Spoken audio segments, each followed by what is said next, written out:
This is the Samsung Galaxy Watch Ultra 2. Today we are going to unbox it, show you what's inside. So you know I love to test wearables, so today we've got the brand new Galaxy Watch Ultra 2, the longest lasting smartwatch battery that exists. Over 60 hours of battery life with always on display on, which is insane.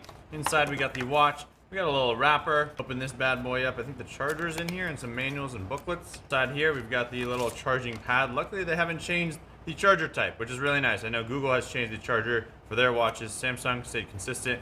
They did not release an Ultra 2 last year, but this year they have released the Ultra 2. They skipped the Ultra watches last year. It looks very beefy, looks big. The outside casing hasn't also changed much. Let's go ahead and plug it into the charger, but it does have 5,000 nits, so it will be the brightest smartwatch display that does exist. It looks so clean, wow. And if you are a Samsung phone user like the Fold, this is a great device, great option for you. All right, there's the cool little animations as it's charging up, booting up. We got the band on there now. It comes with a silicone band, which looks nice. I love that it has little holes because that makes it breathable, especially if you work out. And this Ultra watch looks clean. Let's take the sticker off. Yep, we've got the heart rate monitor on the back. It's super easy to take the bands on and off, which is nice. You just press and then it clicks right into place.